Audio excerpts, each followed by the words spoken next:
back. And of course, it was a video where I was asking the question, are bailouts coming back? Now, guys, you're probably thinking to yourself when you find out that another very, very large bank, a Silicon Valley one, when it basically craters and crashes, you're probably thinking to yourself, oh my God, here we go again.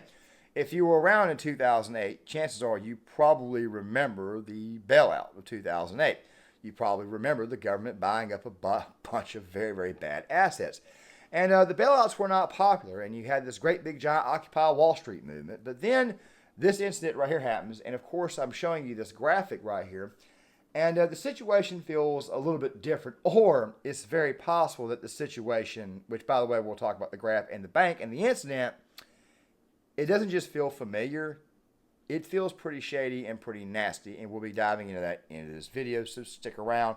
Also, something else too, there will be some updates at the end of the video for how the week is going to go, and I'm also going to explain the issue with Rumble and why I've not been posting there recently, so make sure you guys stick around for the full video, and let's go ahead and get into this. Before we start, I'm going to be leaving these videos here that you guys are going to be seeing over here in the picture. I'm going to be leaving them in the description box and the comment section. A couple of them, of course, are from Short Timer Prepping, my backup channel, which is the channel where I discuss much, much more military and prepping related stuff. And I'm about to start doing more reactions to things online as far as like scenarios. I'm about to start that back up. And I'm also going to be starting up some military history stuff here in the near future because I think we need to be looking at our military history a little bit more, especially given everything that's going on. And of course, world history as a whole. So make sure you guys go subscribe to Short Timer Prepping. If you're not already subscribed, I will leave a link in the description box, and there'll also be the video in the comment section. You can subscribe to the channel from there too as well. Now let's go ahead and talk about this. So back in 2008, the federal government, the president at the time, George W. Bush, and of course, congressional Republicans and Democrats both. Democrats, of course, had Congress and they had the Senate at that time. They chose to bail out the banks. Now, looking back on it, I think it would have been best if we just would have allowed the banks to fail and fix themselves.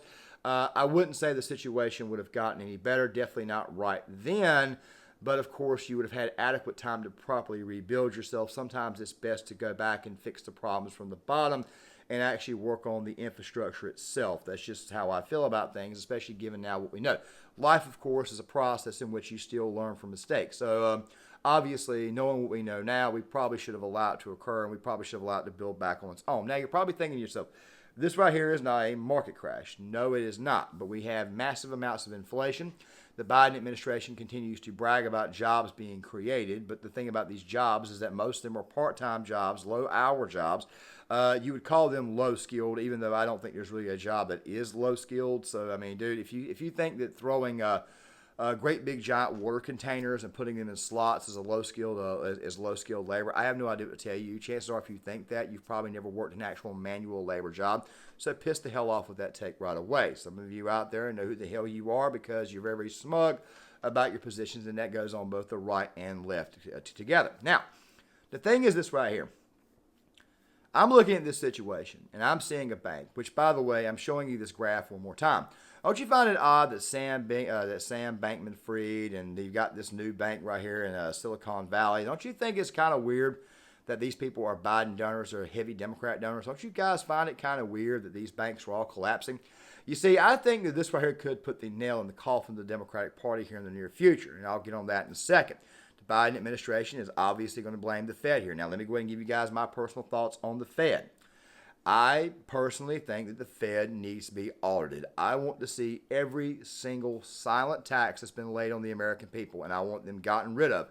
As far as ending the Fed, I have heard a lot of arguments that say that we should, and I've heard a lot of arguments that say that we should not. I'm kind of on the fence. I'm not going to lie to you. But I'm definitely, over the past few years, I've been leaning more and more and more towards reforming the FBI and reforming every single institution we have, cutting some of them outright, and the Fed would obviously be one of those institutions that we definitely need to audit, and we definitely need to fix or cut outright. Just want to go ahead and throw that out right now. Now, here's the thing.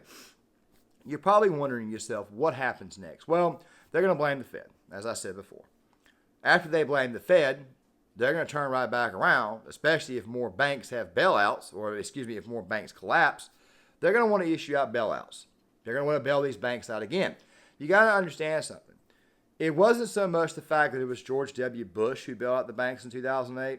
It was the entire establishment Republicans and establishment Democrats. What should have happened is that if I had been in Congress at that time, I would have been completely against bailing out the banks. They created this problem. They're the ones who dropped the ability to, let's just say that they laxed their standards on loans and stuff. I'm not saying that was the real reason why the banks collapsed. I'm not saying it's the reason for everything that happened in 2008. I'm just simply saying that they kind of did it to themselves. There are all kinds of ways that you can look at it. There are a million different ways to skin a cat. I highly advise you guys looking at it. I'm not going to get fully into it. But the fact of the matter is this right here. Don't be surprised if our government doesn't decide at some point in time here in the near future, especially if the banks continue to fall, to issue out another bailout. You want to talk about pissing off the American people? You want to talk about the possibility of having another Occupy Wall Street movement? You want to talk about this? It's going to get nasty. It's going to get ugly. And also something else too, as I detailed in this video here, you've also got neo-Nazi groups popping up that just may not have any affiliation with anyone. Of course, I did a video on Patriot Front and basically called them a bunch of feds, which I'm pretty sure they were. This group right here does not look like a bunch of feds. They look to me like a group that really and truly is independent of other political ideologies and is actually trying to grow, was actually going to be going out of their way to possibly, let's just say, make matters worse than they already are. I mean, we already have enough bad groups out there, Antifa in particular. Last thing we need is another one. But then again, though, that's a different story altogether.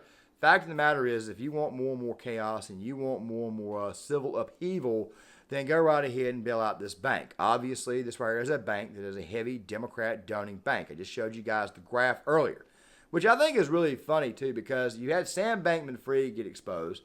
Now you have this bank right here crash. And I know somebody out there on YouTube is thinking to themselves, well, wait a minute. If Silicon Valley crashes, then wouldn't YouTube crash? No, YouTube would probably get a boost because you'd have more people going on the platform because a lot of people would start creating content of any type of nature, mostly due to the fact that, there's no actual physical jobs out there and people are working at home. Why not have a side hustle? So if anything, I actually expect a bit of a boost when it comes to that. Now, here's the thing you have to understand. If they bail out the banks, Biden's approval rating, they keep showing in Rasmussen's like 47, 48%, which I highly doubt, even though the more liberal-leaning polls, for whatever reason, they have him like 40%. You're probably going to see his approval drop down a lot lower. Bailing out the banks was not a popular move, and I think that right there was kind of the nail in the coffin of the John McCain campaign. Of course, John McCain probably still would have done the exact same thing, bail out the banks, because if he was president, you just would have had another establishment neocon in charge. You really didn't get much difference between the two. I mean, I still voted in 2008. I voted for McCain. I regret it, but obviously to keep Obama out of office, maybe I don't regret it. It's very, very weird thinking about. But the thing is this right here. If there is another bailout, you're going to see people get extremely pissed off. And you're bailing out a bank that, quite frankly, donates to you. This bank is a heavy Democrat Party donor. I'm pretty sure if you go through the records, you look through every single donor, every single donation, you're probably going to find the banks donating to Democrats a lot more. If they don't have that base of support, they can't run a campaign in 2024. They're not going to have any money. And, of course, if they bail these people out, it's going to look pretty obvious. I think you guys may have seen, and I don't want to be hyperbolic, but not the next stage in a crash, but you may have just seen the death of the Democratic Party at large, because if they bail out one of their own donor bases with taxpayer dollars, it's going to get pretty freaking nasty. Guys, John Claymore here. If you like the content, hit the like button, subscribe, share the videos. Oh, wait, that's right. I forgot to tell you guys. Just a very, very quick update. This video right here is going to be, let's put it this way here. This week is going to be a little bit wonky. There's probably going to be a project out on Wednesday, so make sure you guys stick around for that. That's the only update I really truly want to give you guys. But still, though, make sure you guys hit that like button, subscribe, share the video. Please go subscribe to Short Timer Prepping. Also, something else, too. I'm not posting to Rumble for the time being. A lot of that's because Rumble's platform is not exactly pushing the videos out like you would think they would. YouTube, believe it or not, is actually doing a better job this month. Of course, things could change. I just figure I would just kind of throw that out there. Still, at the same time, though, guys, I want to get you guys' thoughts, and I will see you guys later.